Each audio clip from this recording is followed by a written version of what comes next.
Alfareros en acción, moldeando la conducta de nuestros hijos. Uno de los roles que como padres nos corresponde asumir con nuestros hijos es el de alfarero. ¿Y qué hace un alfarero?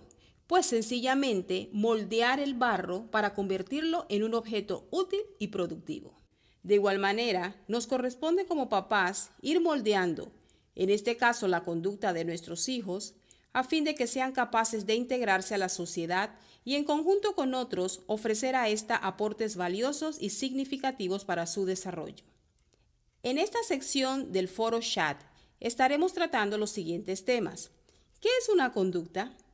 ¿Cómo se configura fisiológicamente? ¿Cuáles son los factores que la modifican? Algunas estrategias utilizadas. Iniciemos entonces. ¿Qué es una conducta? Dicho en términos sencillos, una conducta es un pensamiento en acción, un pensamiento generado en respuesta a la interpretación que hacemos de la realidad. Corremos porque vemos un oso suelto por la calle, o bien podemos empezar a correr porque consideramos que necesitamos bajar de peso. Ambas son conductas en respuesta a un estímulo. ¿Y qué la determina? Un pensamiento, una idea o una creencia que hayamos incorporado en nuestra memoria, producto de la experiencia, el aprendizaje formal o nuestra constitución genética. Por ejemplo, me aparto del fuego porque experimenté una quemadura en el pasado y recuerdo con claridad el terrible dolor que sentí. Vemos entonces que toda conducta viene determinada por una idea. Pero, ¿cómo se transforma una idea en conducta? Pues para comprenderlo, imaginémonos una ladera después de una fuerte lluvia. Al caer el agua, ésta empieza a correr a través de surcos que va formando a su paso por las grietas que encuentra. Cada vez que vuelve a llover, el agua tenderá a deslizarse precisamente sobre esos surcos que han dejado su marca. Algunos se volverán más profundos que otros y se irán ensanchando entre más agua caiga y pase por ellos. Eventualmente, aquellos surcos por donde ha pasado más agua se irán convirtiendo en corrientes más amplias, pudiendo hasta llegar a convertirse en fosas de agua o ríos. De igual manera, nuestro cerebro cuenta con neuronas, las cuales se conectan entre sí conformando circuitos que llegan a tener un comportamiento similar al de esas corrientes de agua. Cuando adquirimos una información por la primera vez, las neuronas se conectan unas con otras para que ésta viaje a través de ellas. Recordando nuestro ejemplo, vendría a ser esa grieta que se forma sobre el terreno luego de la primera lluvia. Para que esa nueva información se fije en nuestra mente y se vuelva tan fuerte como para que determine una conducta, es necesario que vuelva a transitar por esa misma vía repetidas veces, tal como cuando llueve tanto que la grieta de agua eventualmente se convierte en un río. Todo depende de la cantidad de veces que se utilice esa ruta. Es así como una conducta se puede convertir en una respuesta automática o hasta en un hábito.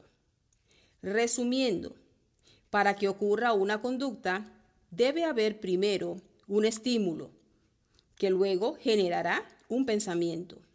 En segundo lugar, un proceso de conexiones a nivel de las neuronas, que finalmente transmitirán la información a los órganos de movimiento para que ejecuten una acción particular. Factores que la modifican. Ahora bien, para que esa conducta se fije y se vuelva automática, se requiere de 3 ingredientes.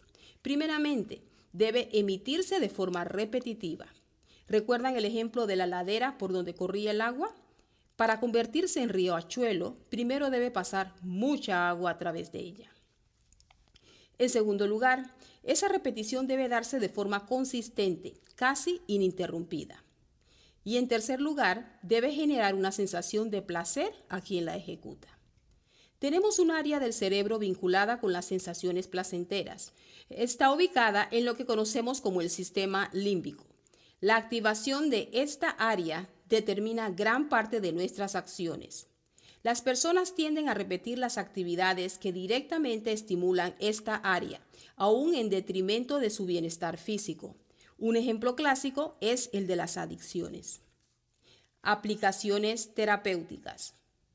Aunque la base neurofisiológica de la conducta fue descubierta hace un par de años, ya desde hace mucho la psicología, basado en la observación, había diseñado intervenciones que se fundamentaban en los mismos principios. La corriente conductista de psicología es la que ha desarrollado este tema a profundidad e ideó intervenciones como los programas de contingencias para modificar la conducta, donde básicamente se busca alterar o variar una conducta no deseada, cambiándola por otra que se considera más aceptable, a través de la presentación de un estímulo que propicie una sensación placentera para el sujeto en cuestión. Un programa muy conocido y que ha surtido efectos muy positivos en poblaciones de niños con TEA es el sistema ABA. Vale la pena recalcar que los principios básicos que modifican la conducta bien pueden ser aplicados en casa por los padres. Sin embargo, lo más recomendable es buscar la asesoría de un profesional de la conducta, quien maneja una serie de detalles importantes que son imprescindibles para que el programa resulte efectivo. Lo clave con estos programas es definir la conducta no deseada, especificar cuándo debe ser emitida, establecer una consecuencia por su emisión, dar estricto seguimiento a la observación, lo cual se puede hacer a través de algún tipo de registro. Y finalmente, ser sumamente consistente con la aplicación de la consecuencia. Para la estructuración de lo anterior es que se sugiere el apoyo de un profesional. Entonces, ¿es posible modificar una conducta? Definitivamente sí. Nuestro cerebro es sumamente moldeable. Así como la lluvia sobre la ladera puede crear nuevos surcos y corrientes de agua, igualmente la falta de lluvia los puede secar. Así también, nuestro cerebro puede tanto crear nuevas conexiones como debilitar o deshacer las que no se usan. Todo va a depender de la repetición, la consistencia, el placer que genere y el seguimiento que demos a este proceso.